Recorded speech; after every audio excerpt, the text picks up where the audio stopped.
베드로후서 3장 1절로 14절입니다. 베드로후서 3장 1절로 14절. 한 절씩 교독합니다. 사랑하는 자들아, 내가 이제 이 둘째 편지를 너희에게 쓰노니 이 두 편지로 너희의 진실한 마음을 일깨워 생각나게 하여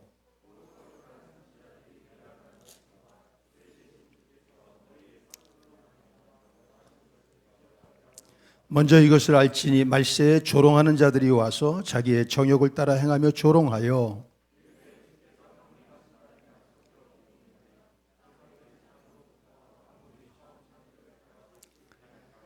이는 하늘이 예적부터 있는 것과 땅이 물에서 나와 물로 성립된 것도 하나님의 말씀으로 된 것을 그들이 일부러 잊으려 함이로다. 이제 하늘과 땅은 그 동일한 말씀으로 불사르기 위하여 보호하신 바 되어 경건하지 아니한 사람들의 심판과 멸망의 날까지 보존하여 두신 것이니라.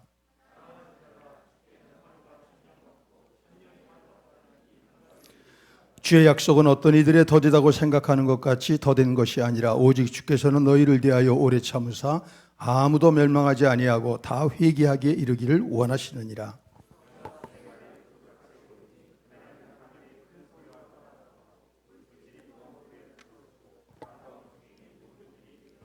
이 모든 것이 이렇게 풀어지리니 너희가 어떠한 사람이 되어야 마땅하냐? 거룩한 행실과 경건함으로.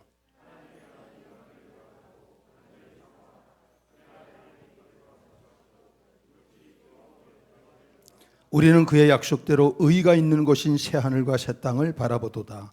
그러므로 사랑하는 자들아, 너희가 이것을 바라보나니 주 앞에서 점도 없고 흠도 없이 평강 가운데서 나타나기를 힘쓰라. 아멘. 오늘 설교 제목입니다. 시작.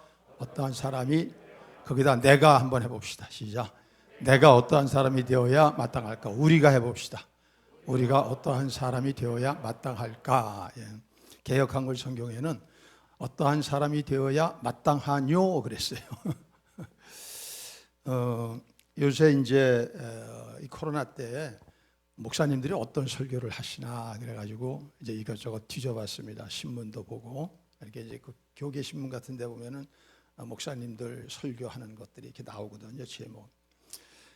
이제 대부분의 설교가 이제 뭐 위로와 소망과 용기를 주고 이제 그렇게 하는 것들이 또 사회의 공공성, 이제 신앙의 본질을 찾아야 된다. 이제 그런 것들에 대해서 많이 이제 설교를 하시더라고요. 그런데 이제 국민일보를 한번 딱 봤더니 어떤 목회자가 기고를 했는데 뭐라고 기고를 했냐 하면은 이렇게 코로나의 위기를 틈타 가지고 종말론으로 성도들을 불안하게 하는 목사들이 있다. 그런데 그런 걸 삼가하면 좋겠다. 그러면서 그런 그 종말론으로 성도들을 하면은 성도들을 돕는 게 아니다. 이런 식으로 썼더라고요. 뭐 이름 되면 다 알만한 목사인데. 그래서 그걸 보고 순간적으로 이렇게 좀 생각을 해봤어요. 과연 종말론은 사람을 불안하게 하는 것일까? 특별히 그리스도인을 불안하게 하는 것일까? 여러분 그렇습니까? 종말론을 듣거나 읽으면 여러분 불안합니까? 예수 처음부터 다시 믿으세요. 그러면 처음부터 다시 믿으시오. 그 믿는 거 아니니까 아직. 종말론은 불안한 게 아닙니다. 종말이야말로 소망입니다. 우리가 그러니까 종말론을 우리가 들으면은 읽으면 힘이 나야죠. 두 번째로입니다. 이 사람 기독교 전혀 모르는 사람 아니야? 교회는 컸는데 왜 그러냐? 기독교는 처음부터 종말론입니다. 기독교에서 가장 권위를 두는 게 뭐예요? 권위를 두고 있는 게 천주교에서는 교황이고 개신교에서는 목사입니까? 뭐예요? 성경이죠. 성경 창세기 1장 1절이 뭐예요? 그럼 태초가 있으면 뭐가 있어요? 종말이 있잖아요. 이게 뭐 하는 거예요? 예. 이 성경 아는 사람인가? 이 사람이? 예. 여러분 태초가 있으면 마지막이 있는 겁니다. 종말이. 예수님이 오셔서 뭐라고 그러셨어요? 회개하라. 뭐가 가까웠느니라? 예수님 오셔서도 종말 얘기하셨어요. 오시자마자 한 얘기가 회개해라. 천국이 가까웠느니라. 구원이 뭡니까? 구원이 그냥 이 땅에서 기도해가지고 잘 먹고 잘 살고 부자 되는 겁니까? 아니지 않아요. 궁극적 구원. 그것은 종말이 와야 되지 않아요. 우리 몸의 부활. 예, 참 안타까웠어요. 이런 사람이 참 교계에서 교회가 좀 크다고 이런 사람들이 권위를 받고 이렇게 신문에 커다랗게 나오고 좀 억울하더라고요. 제가. 여러분, 지금 종말론을 설교 안 하면 안 됩니다. 제가 신문을 봤더니 이렇게 나와 있어요. 2020년 1월에만 크고 작은 기후와 또 자연재해에 이러한 지구 멸망의 징조들이 일어났었다. 이렇게 얘기해요. 깜짝 놀라 이렇게 봤더니 저체가 필리핀 타알 화산에서 화산이 터진 것부터 시작했대요. 1월 달에 필리핀 화산해 가지고 1,500km가 치솟았다는 거예요. 15km가 아닙니다. 1,500km가 솟았다는 거죠. 위로. 호주의 대규모 산불로 5개월을 불이 계속 탔대요. 그 이제 호주에 우리 문창수 목사님 계시잖아요. 문단열 목사님. 그래서 이제 그저께 이제 톡에서 이제 왔다 갔다 이제 메시지하고 해서 알거든요. 뉴질랜드의 캐러멜 빙하가 해빙이 됐다는 거예요. 지금 히말라야나 이런 데가 해빙이 돼가지고 해마다 51cm씩 이게 얼음이 녹고 있는데 이 금년에는 제일 많이 녹았답니다. 히말라야가. 인도네시아에서 최악의 홍수가 나고 두바이는 비가 별로 안 오는 곳인데 두바이에서 최고로 많은 비가 1월 달에 왔대요. 그리고 우한 코로나가 터져 7가지가.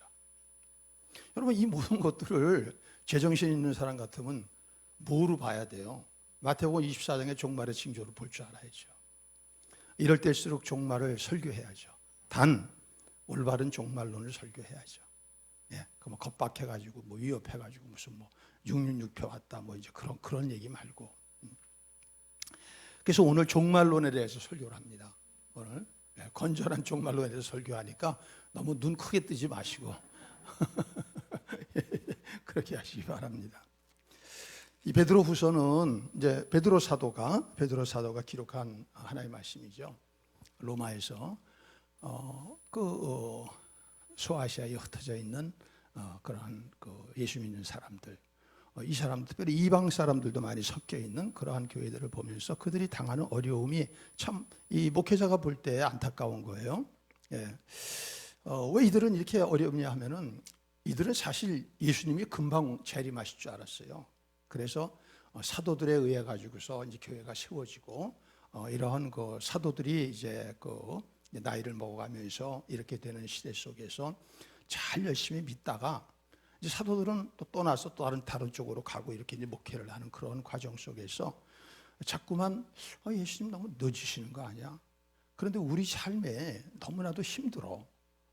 그 신앙을 지켜나가려니까 이 세상 권세로 가득 차 있는 세상 속에서 우리가 제대로 신앙 생활을 지키면서 살아가기 얼마나 힘든지 손해도 많고 또 핍박도 많고 그래서 어려웠습니다. 그런데 거기에 때를 딱 맞춰가지고 이상한 거짓 교사들이 들어온 겁니다. 이상한 거짓 교사들. 꼭 그런 어떤 그 때에 들어오는 거예요. 거짓 교사들이. 우리가 볼 때는 이제 거짓 교사 그러면은 여러분이 이제 그럼 이게 이단도가 들어오느냐 그러는데 그렇게 생각하지 말고 뭐냐면 거짓된 메시지가 들어온다 이겁니다. 거짓된 메시지.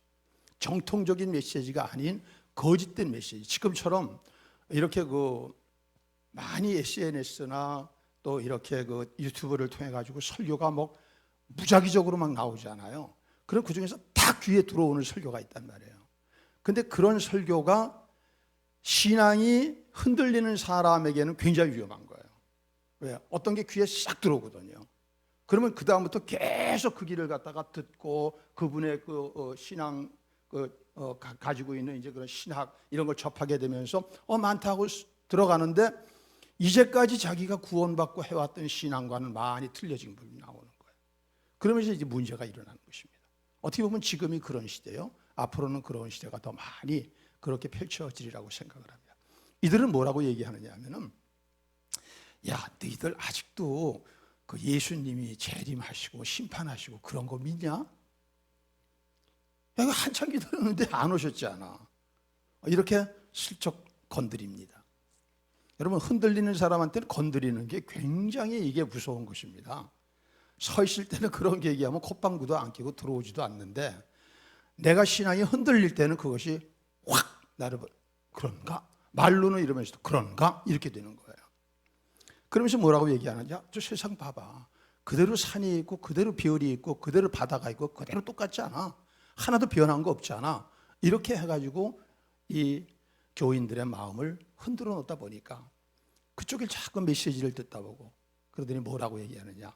야, 그런 건 없으니까 걱정하지 말고 세상 살면서 적당히 내가 즐길 것도 즐기고 적당히 내가 살아가고 적당히 내가 좀 거짓말도 좀 하고 적당히 내가 뭐 좀 하나님 쪽으로 이렇게 좀 눈 한번 깜짝하면서 이렇게 살면서 괜찮은 거야. 그리고 나 봐, 나 그렇게 살지 않아. 끄떡없잖아. 자기네들이 그런 식으로 살면서 사람들을 흔들어 놓는다는 것입니다. 같이 한번 읽어보도록 하겠습니다. 자, 3절입니다. 3절 시작. 먼저 이것을 알지 말세에 조롱하는 자들이 와서 자기의 정욕을 따라 행하며 조롱하여 이르되 주께서 강림하신다는 약속이 어디 있느냐? 조상들이 잔 후로부터 만물이 처음 창조될 때와 같이 그냥 있다 하니. 예. 그래서 바울이 이 소식을 듣고 이 얘기를 듣고서 바울이 아니라 베드로가 너무 분한 거예요. 그래서 이 편지를 통해서 처음 복음을 접했을 때 그들의 그 순수한 마음, 여기서는 진실한 마음으로 표현했는데 그 진실한 마음을 되찾아서 건강한 신앙, 순수한 신앙, 그 신앙을 되찾게 하기 위해서 이 베드로서를 기록을 한 것입니다. 우리 1절, 2절 한번 읽어보도록 하겠습니다.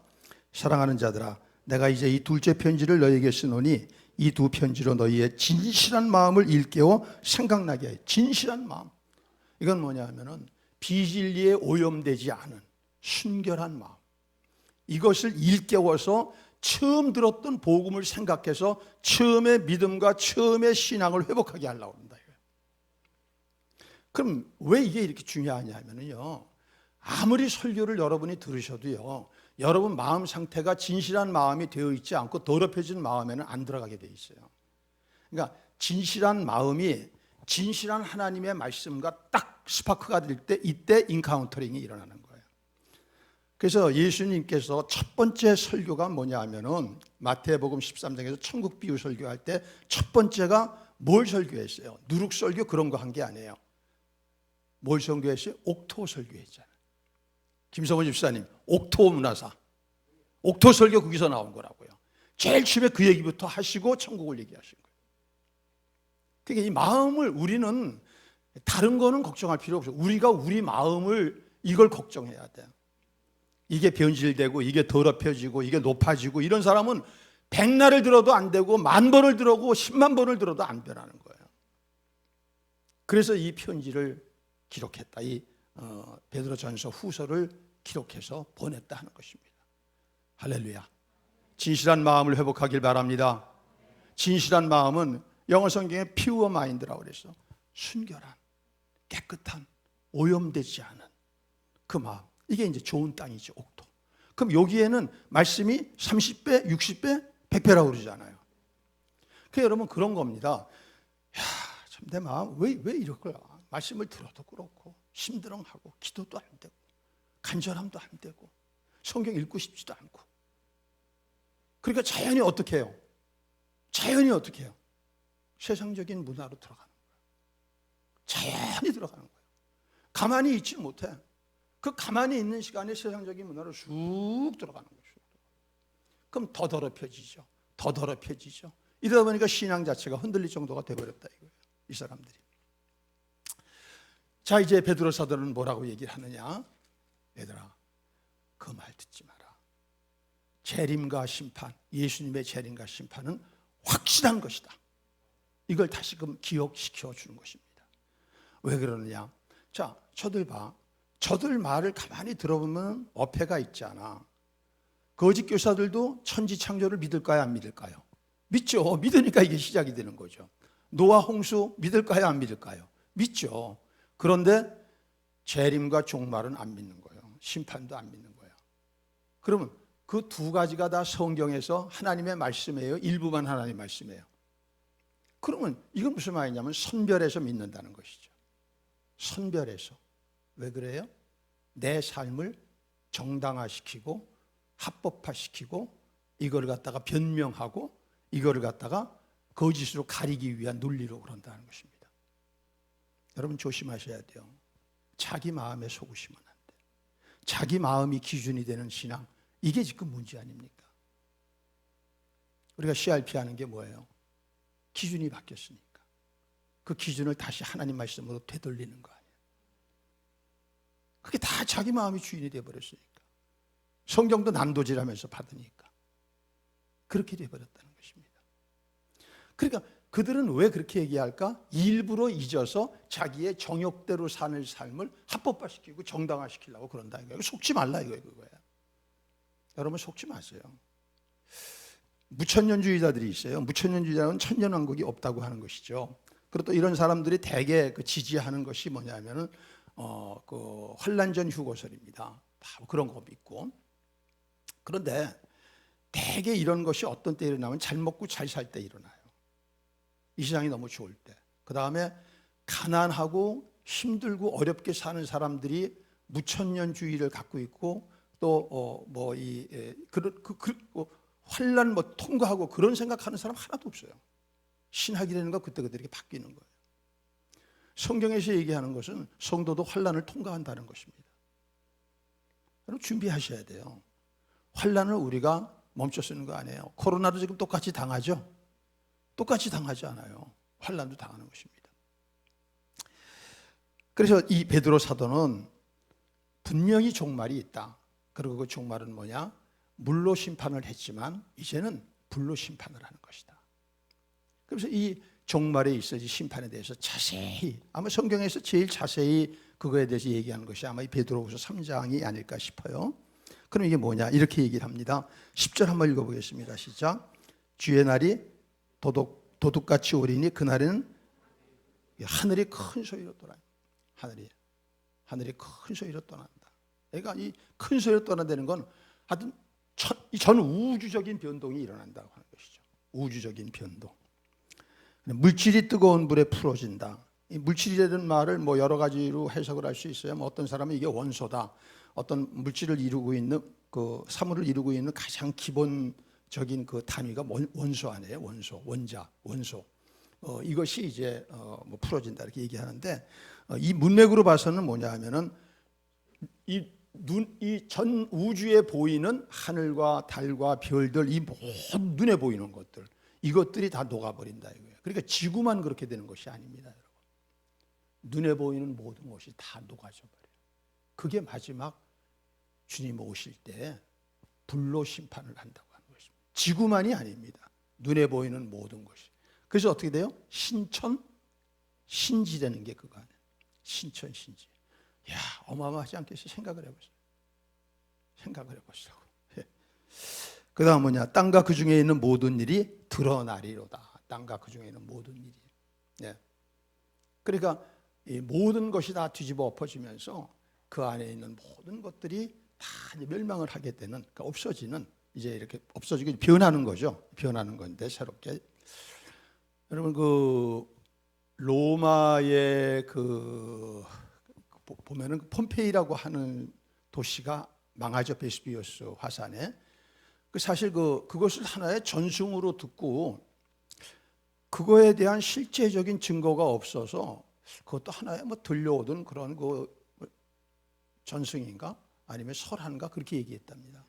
근데 어느 날 이렇게 이제 그 땅에서 어떤 그 젊은 아이가 뭘 갖다 이렇게 캐다가 뭐가 하나가 이게 오늘 점점 들어가는 거예요. 캐면서. 캐서 들어가 봤더니 4m 아래에 어떤 건물에 이런 그 옆에 기둥 같은 것이 나타났는데 그걸 갖다가 추적해 들어갔더니 도시가 밑에서 나온 거예요. 그 도시가 베스비우스 화산이 확 덮어가지고 4m가 덮였는데 완전히 거기 마을이 밑에 가지고 다 복원이 됐잖아요. 그래서 제가 그 한 10여 년 전인 것 같아요. 그 서울 종합 예술의 전당인가 있죠. 거기서 그거 전시회 했거든요. 배에다가 그거 다 갖고 와가지고. 근데 다 펴봤더니 여러 가지 물건들은 다 거기에 이제 그 화산재에 덮여가지고 있는데 사람이 하나도 없더래요. 이상하지 않아요? 사람이 하나도 없어요. 약 그때에 한 10만 정도 살지 않았나? 뭐 그렇게 뭐 10만인가 뭐 8만인가 뭐 이렇게 살지 않았나 봤다 그러는데 그래서 그것이 의문이스러워가지고 이렇게 이제 연구를 하다 봤더니 이렇게 땅마다 이렇게 움푹 패인 것이 있는 거예요. 저게 뭘까? 왜 움푹 패인 게 있는가? 움푹 패인 데다가 석고를 부었더니 사람이 이렇게 한 자세에서 그대로 화살 때 뒤집어 쓰고 이렇게 한 자세 뒤집어 쓰고 그게 그냥 다 2만 개가 나왔대요. 여러분, 그날의 모든 것이 다 드러납니다. 그날의 모든 것이 다 드러나는 거예요. 4m 아래에 있었는데 모르고 사는 거예요. 천몇백 년 동안을 모르고 산 거예요. 우리도 마찬가지예요. 우리도 지금 뭐라고 얘기 다 해도 정말로 진리는 이 아래에 있는 거예요. 우리도 코로나 오기 전까지는 단 한 가지도 상상도 못했잖아요. 영화에서나 얘기 들었지. 근데 이게는 부인하는 사람 하나도 없잖아요. 이제는 우리는 자기가 다 아는 게 아닙니다. 자기가 보고 경험한 게 다 아는 게 아닙니다. 진리의 기준을 하나님의 말씀에 둬야 되는 것이죠. 그렇지 않을 때 엄청 위험한 것이죠. 그렇기 때문에 너희들은 뭐냐? 그런 그 거짓 교사들, 그 예수님의 재림과 심판을 비웃고 자기 삶을 지저분하고 더럽게 살면서 사람은 다 이렇게 살 수밖에 없는 거야. 이거 하나님 다 사랑해 하나님께 이해해 주시고 이렇게 하는 사람들과 같아지면 안 된다. 세 가지를 마지막에 어떠한 사람이 돼야 마땅하냐를 베드로 사도는 이렇게 얘기합니다. 첫째는 뭐냐? 거룩한 행실과 경건한 삶을 살아라. 우리 11절입니다. 이 모든 것이 이렇게 풀어지니 너희가 어떠한 사람이 되어야 마땅하냐? 시작. 그렇죠. 삶이 중요한 것입니다. 마지막에 거룩한 행실과 경건함으로. 왜? 이 종말에 대해서 의식을 안 하고 주님의 재림과 심판에 대해서 생각도 안 하면은 절대 거룩한 삶을 못 살아요. 절대 경건한 삶을 못 살아요. 거룩한 삶은 holy, 거룩하다는 구별됐다는 것이고, 경건한 삶은 godly, 하나님과 같은 이라는 뜻입니다. 하나님과로 살아가는 것이죠.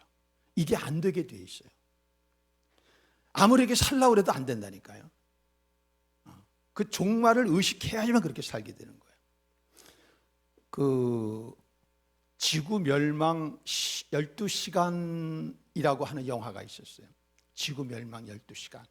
호주 영화인데 한 10년 됐나? 그 나올 때 이제 지구에 뭐 행성이 부딪힌가 뭐 그렇게 해가지고서 지구가 이제 다 멸망을 해서 유럽하고 아시아는 다 불탔고 이제 호주 영화인데 호주로 이제 그런데 그게 이제 주인공이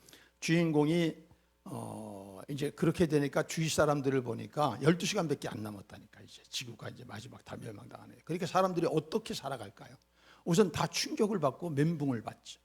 그러면 그 12시간을 가만히 이제 멸망인데 멸망은 다 텔레비에서 다 나오고 이제 그 유럽, 아시아 등은 다 봤단 말이에요. 그러니까 가만히 있을 수가 없는 거예요. 미쳐 돌아가니까.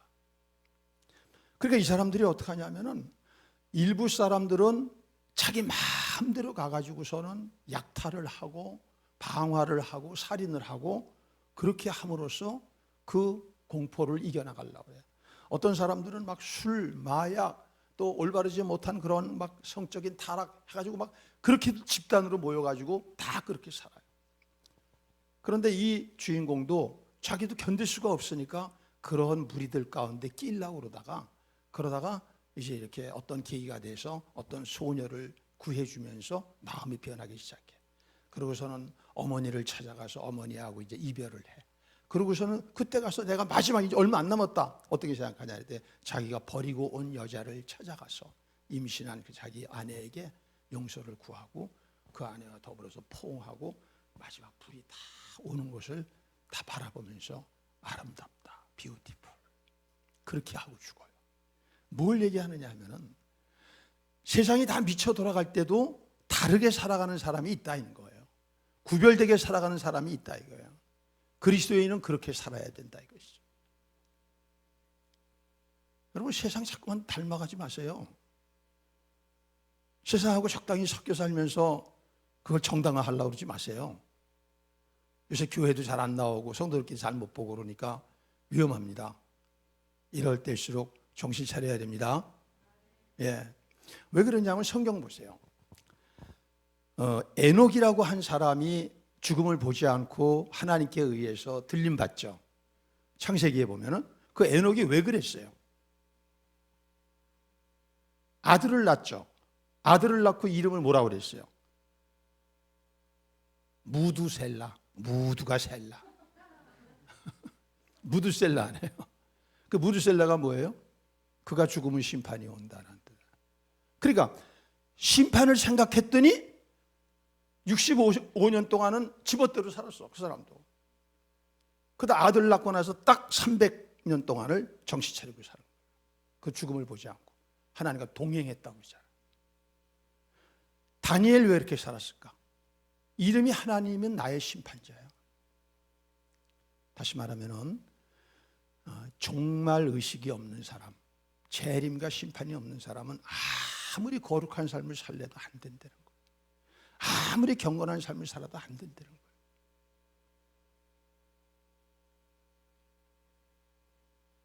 왜? 사람은 죄를 사랑하거든. 죄가 너무 좋거든. 당장 죄로 인해서 후유증이 그 다음에 오지만 그 오기 전까지는 너무 좋은 거라. 여러분, 우리는 지금 코로나 바이러스 때문에 손 씻고 마스크 하고는 열심히 합니다. 그러나 그보다 더 무서운 죄의 바이러스에 대해서는 생각 안 하려고 그래요. 엄청난 넌센스죠. 넌센스죠. 코로나는 죽여봐야 우리의 유한한 7, 80년의 생명을 죽일 뿐이야. 그러나 죄의 바이러스는 영혼을 죽이는 거예요. 저는 그렇게 생각해요. 코로나 바이러스가 단순히 손발 깨끗이 씻으려는 것이 아니다. 하나님, 너 봐. 눈에 보이지 않는 그게 이렇게 무섭지 않아. 너 그동안 계속 오염되고 있는 네 죄 어떡할 거야? 난 하나님의 메시지가 거기에 있다고 봐요. 죄의 바이러스를 네가 퇴치하지 못하고 죄의 바이러스를 이길 생각도 안 하고 당연히 여기요. 내 마음 같아서는 당장 오고 싶지만 한 사람도 구원받지 못하고 멸망당하기를 원치 않으시는 하나님.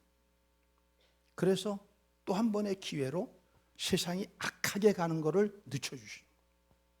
아주 패역하고 악하게 가는. 요즘 신문 보세요. 이 와중에도 얼마나 못된 짓들 많이 하는가.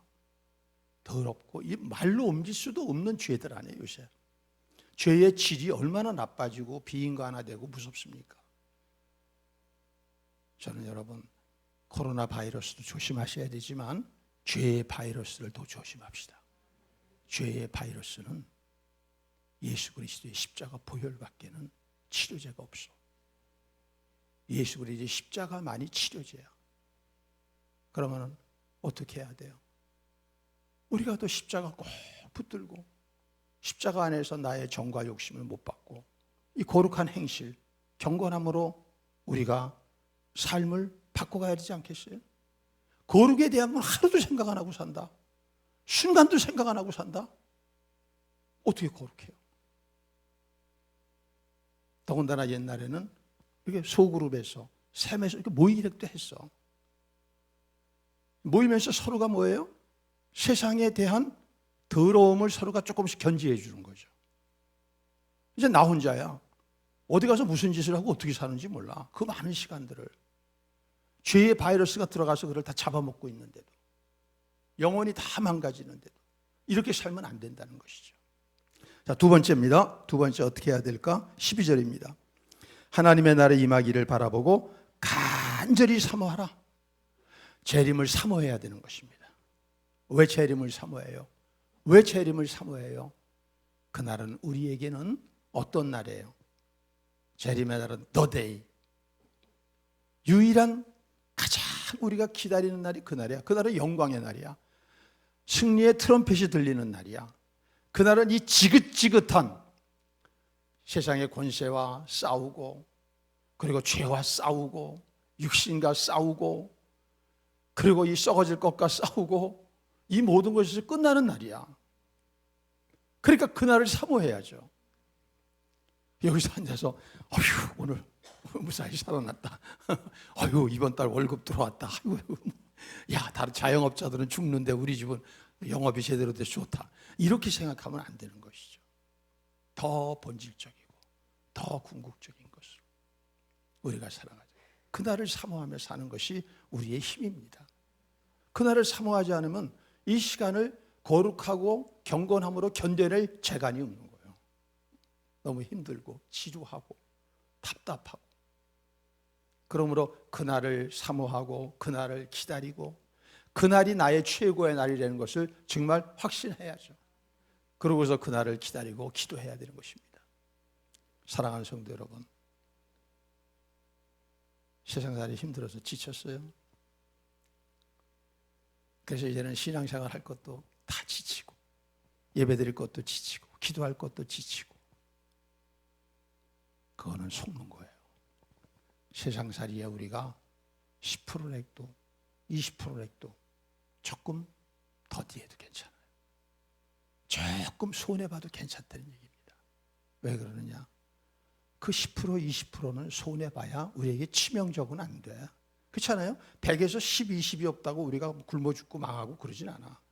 그러나 그 10%, 20%를 남겨서 하나님께 드려야 될 부분마저 쏙 먹어버려. 그러면 우리는 하나님이 주시는 은혜에서는 제외되는 거예요. 죄에 노출되고 경건한 삶이 다 무너지고 기도할 힘마저도 없어지고 말씀을 들을 수 있는 것도 없어지고. 여러 성도들이 그렇게 얘기하시더라고요.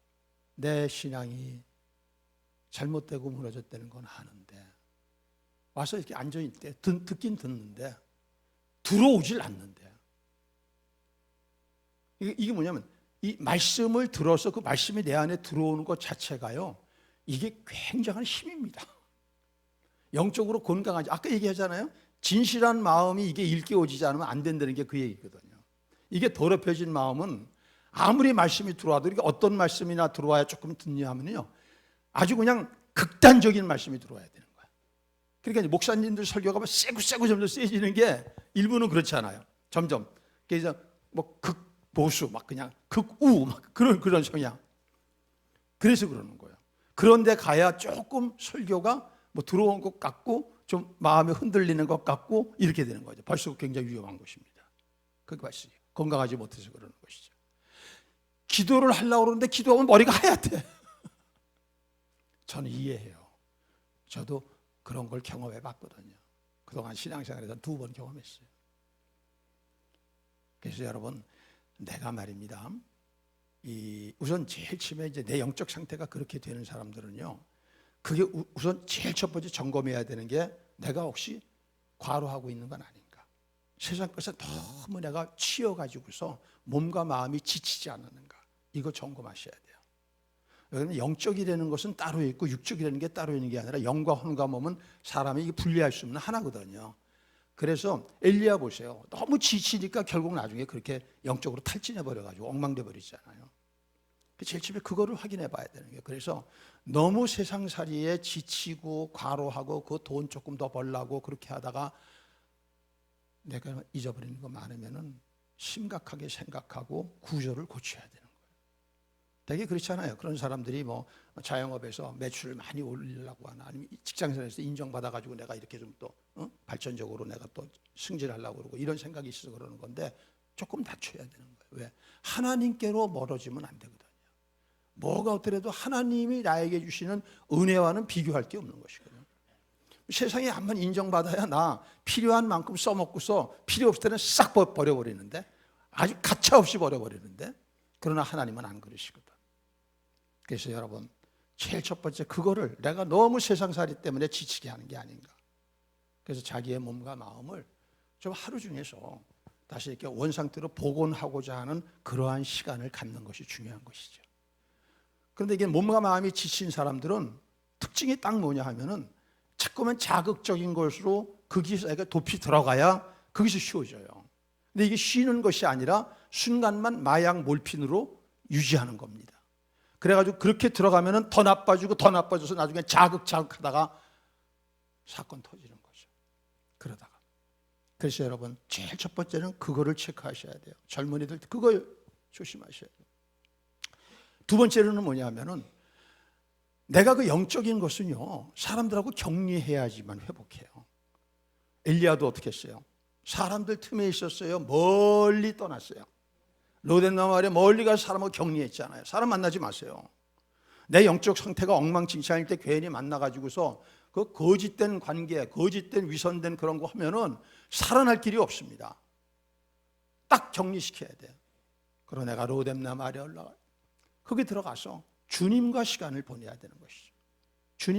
주님 앞에서 게으름을 부리세요. 응? 주님은 게으름 부린다고 야단 안 치세요. 환자한테.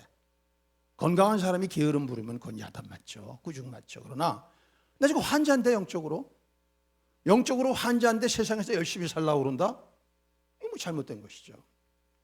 그래서 로뎀나무 아래에서 게으름 부리셔야 됩니다. 가서 40일 동안 자고 먹고 그러지 않아요? 한 병에 구운 그 안에 구운 떡 먹고 숯불에 구운 떡 먹고 그렇게 하고 살아나는 것이죠. 그리고 그분께 마지막 임재를 사모해서 그분이 오시면 회복되는 겁니다. 왜? 그분이 생명이니까. 한 번 신앙이 무뎌지고 망가지면요, 그거 회복한다는 게 굉장히 어렵습니다. 신앙을 지켜나가는 게 쉽습니다. 신앙을 지켜나가는 게 힘들다고 여기시죠? 한번 그러니까 신앙이 망가져 봐야 알아요. 그러면 그게 얼마나 대가가 이게. 그러니까 여러분, 지금 자기 신앙이 건강하지 못하다면 정신 번쩍 차리셔야 돼요. 어떤 구조로 들어가요? 하나님에 대해서도 캄캄하고, 하나님이 인도하시는 것에 대해서 캄캄하고, 지금 하나님이 나한테 뭘 요구하시는지도 캄캄하고, 이렇게 되면 안 되는 것이죠. 그래서 마지막 때일수록 우리는 어떻게 해야 되느냐? 우리 주님과 더 밀접한 관계를 가지도록 성장해야 된다는 것이죠. 우리 마지막 18절 한번 읽어보겠습니다. 18절. 예, 그게 성경 여기 제가 아까 14절까지만 해서요. 18절 읽어보세요. 시작. 오직 우리 주 곧 구주 예수 그리스도의 은혜와 그를 아는 지식에서 자라가라. 영광이 이제와 영원한 날까지 그에게 있을지어다. 성장이 왜 중요하냐면요, 우리는 이래요. 난 성장 안 하고 요거 지킬 거예요. 이게 없다는 거예요. 정체됐으면 그때부터 떠내려가는 겁니다. 왜요? 죽은 물고기는 어떻게 해요? 떠내려가는 거예요. 그러니까 신앙은 계속 그분을 목표로 해서 성장해 나가야 되는 거예요. 주님 앞에 가는 순간까지. 그랬을 때 우리가 떠내려가지 않는 것입니다. 그래서 이제 신앙의 성장이라는 것은 이게 왜 그러냐면 이게 바로 구원이거든요.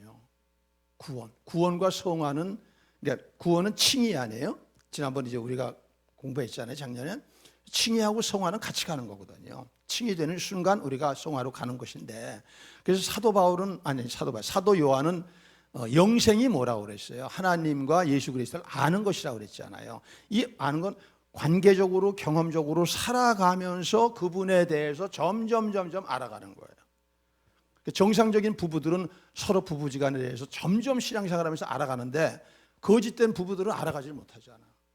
그래서 마지막에 한참 살다가 나이가 60, 70 됐는데 이혼해버리고 그러잖아. 그게 거짓된 부부들 그러잖아요. 근데 진실한 부부들은 뭐냐 하면은 약점, 장점, 단점, 이거 모든 거, 사람의 죄성 이런 거를 다 같이 알아가는 거거든, 경험하면서.